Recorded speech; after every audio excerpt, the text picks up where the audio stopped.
कोई मर जाए तो हम क्या कहते हैं, चिट्ठी भेजते हैं 13वीं की, तो उसमें क्या लिख देते हैं, स्वर्गीय फलाने सिंह लिखते कि नहीं लिखते हैं। और उनकी फोटो बन के आ जाती है, क्योंकि उनके तीसरे दिन उठावनी होती है तो उसमें फोटो रख देते हैं, उसमें लिखा स्वर्गीय फलाने सिंह। लेकिन आप तो स्वर्गीय उनको कह रहे हो, अब वो स्वर्गीय हुए कि नहीं हुए ये तो अंदाजा नहीं लगा सकते हो। क्या होता है, एक बार एक व्यक्ति के पिताजी मरे तो कहने लगे ये बताओ, उधर से एक महात्मा जी निकल रहे, बोले महात्मा जी ये बताओ मेरे पिताजी स्वर्ग गए कि नरक गए। तो बोले ये बताओ तुम्हारे पिता का चरित्र कैसा रहा, कैसा व्यवहार रहा संसार में। तो पता है वो कहने लगे मेरे पिताजी की 80 साल उम्र हो गई तो 20 साल तक जेल में काटे, और बोले इतने साल तो बिस्तर पे पड़े रहे और इतने साल गांव में लड़ाई झगड़ा करते रहे। तो बोले तुम खुद आइडिया लगा लो तुम्हारे पिताजी स्वर्ग गए कि नरक गए। उनका जब चरित्र ही सही नहीं था, ईमान सही नहीं था, कोई धर्म नहीं था, तो बताओ वो स्वर्ग जाएंगे कि नरक जाएंगे। तो प्रेमियों, स्वर्ग और नरक का फैसला तो हम खुद ही कर सकते हैं, हमारे कर्म ही हमको मार देते हैं। कि तुझे मार देंगे तुम्हारे कर्म, तुम्हें मार देंगे तुम्हारे कर्म, तुम्हारे कर्म ही तुमको मार देंगे, किसी और को मारने की जरूरत नहीं है। ये सब फसल हम खुद बो रहे हैं तो हम ही तो काटेंगे। भाई ये शरीर हमारा एक खेत है और इसमें हम जैसा कार्य करेंगे उसी हिसाब से तो हमको सजा मिलेगी, उसी हिसाब से तो फैसला होगा। तो प्रेमियों, इस संसार में हम लगे पड़े हैं कि ये मेरा है कहते कहते नहीं सकते हैं, लेकिन यहाँ ना मेरा है ना तेरा है, ये चिड़िया रहने बसेरा है, यहाँ कोई ना रहने पाता ये चंद दिनों का मेरा है। तो प्रेमियों, यहाँ अच्छे विचार में रहो, ना कोई अपना, ना जो अपने संग अच्छाई करे वो अपना।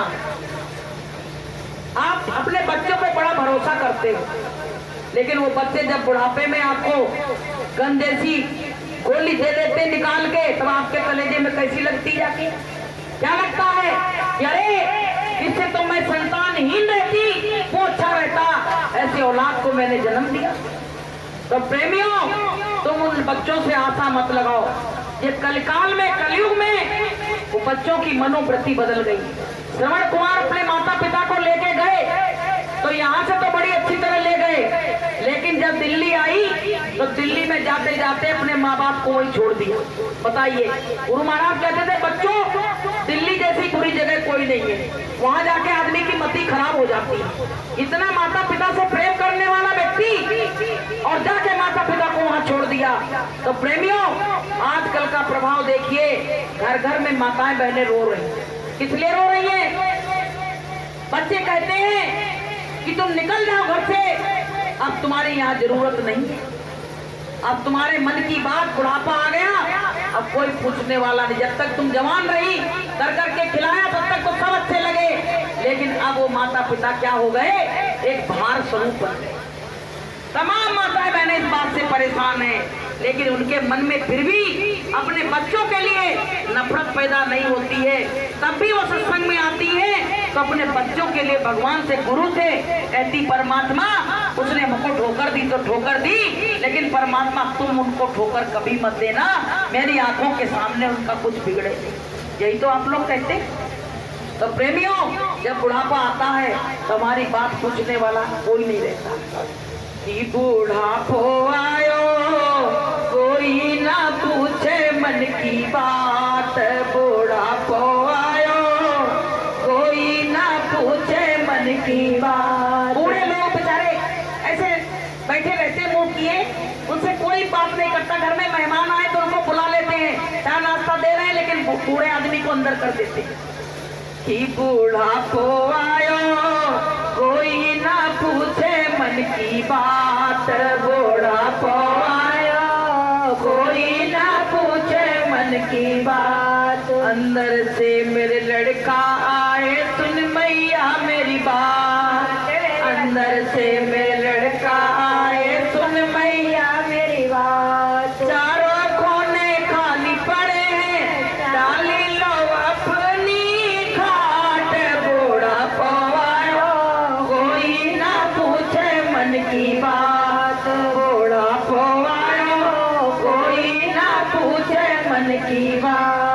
अंदर से मेरी बहुवर आई, सुन सासू मेरी बात।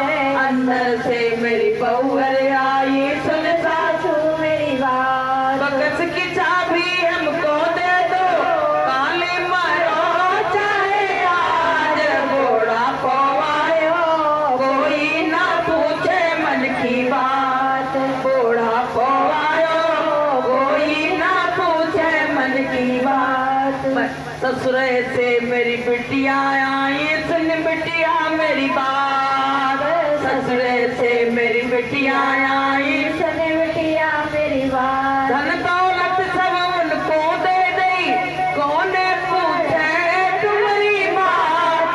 घोड़ा पवायो कोई ना पूछे मन की बात। घोड़ा पवायो कोई ना पूछे मन की बात। मथुरा से मेरे सतगुरु आए, सुन सतगुरु मेरी बात।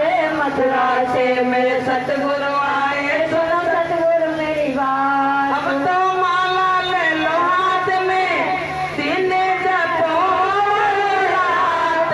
घोड़ा पवायो कोई ना पूछे मन की बात। घोड़ा पवायो कोई ना पूछे मन की बात। तो भैया बूढ़े बुजुर्ग लोग बैठे हो, सतर्क हो जाओ, होशियार हो जाओ, अलर्ट हो जाओ। कोई पूछने वाला नहीं है। सुख के सब साथी है, दुख में तो केवल परमात्मा साथ देता है और कोई साथ नहीं देता है।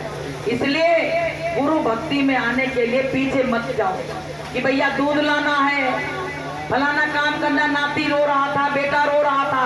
अरे रोने दो, थोड़ी सी जिम्मेदारी बहू पे भी डालो और निकल के भग के चले आओ कि लूट सके तो लूट ले बंदे, और शोर मचाऊं गली गली, और गुरु नाम के हीरे मोती मैं बिखराऊं गली गली। तो ये गुरु नाम के मोती बिखर रहे हैं, सत्संग हो रहा है, आप लोग आओगे। जब रोज रोज की अतिशय रगड़ करे जो कोई, और अनिल प्रकट चंदन से होई।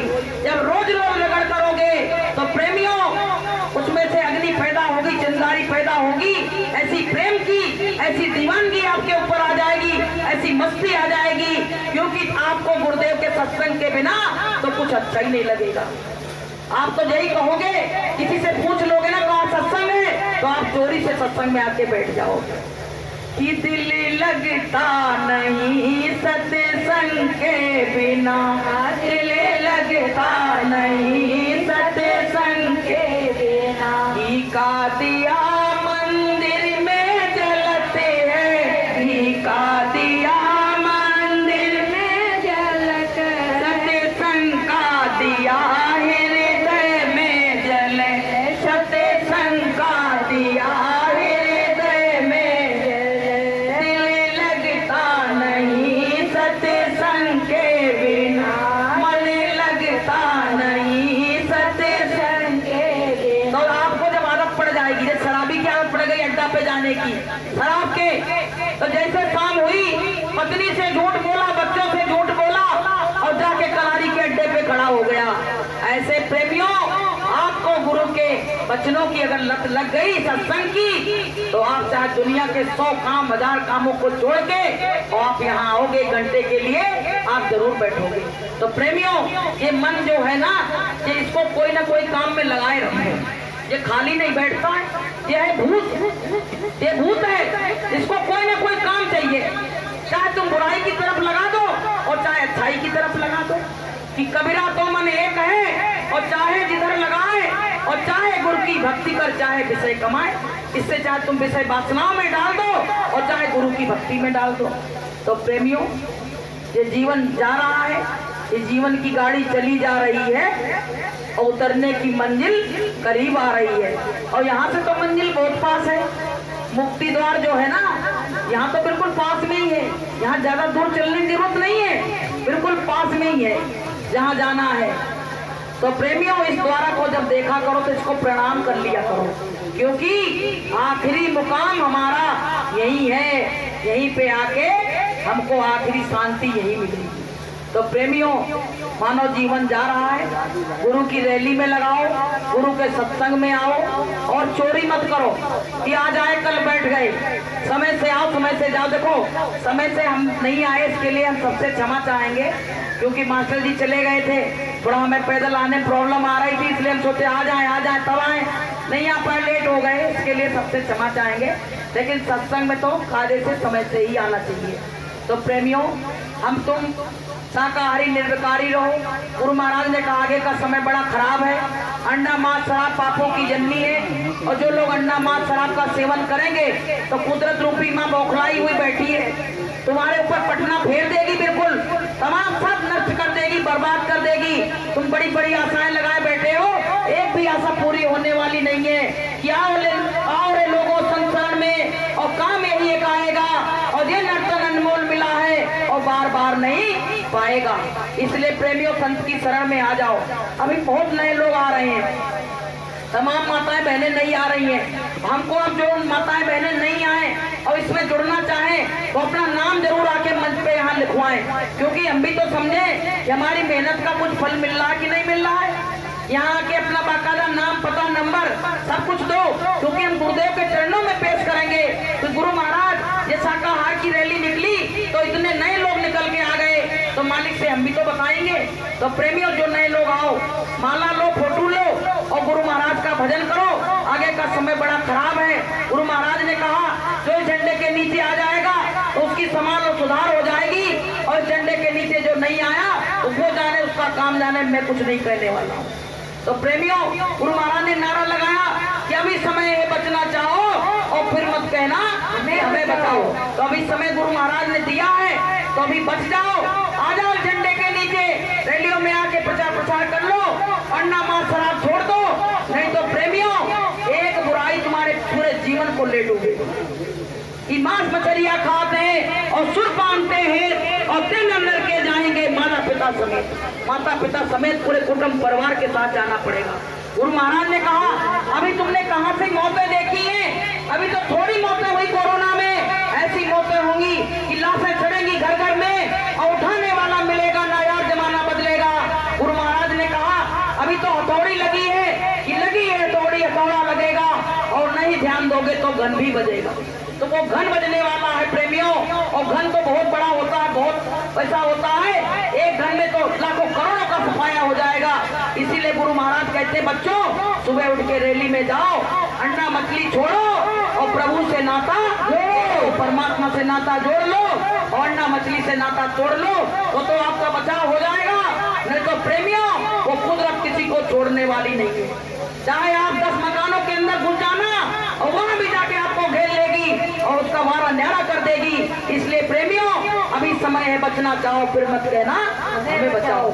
आगे का समय बड़ा खराब है, इसलिए ये सत्संग बराबर गुरु महाराज क्यों करा रहे हैं, रोज सत्संग क्यों हो रहे हैं? ये सब उनकी दया से हो रहा है कि अभी रैली में नहीं गए तो सत्संग में आ जाए, जो सत्संग में नहीं गए वो रैली में आ जाए। इसीलिए ये काम चल रहा है, सब उसकी दया कृपा से चल रहा है। तो प्रेमियों, हम इसी के साथ अपनी वाणी को विराम देंगे। तो बोलिए प्रेम से जय गुरुदेव। मेरी वाणी से अगर कोई गलत शब्द या कोई ऐसा कुछ निकल गया हो सकता है अज्ञानी जीव है, कुछ निकल गया हो, तो अपनी बहन और बेटी समझ के हमको माफ करना। बोलिए प्रेम से जय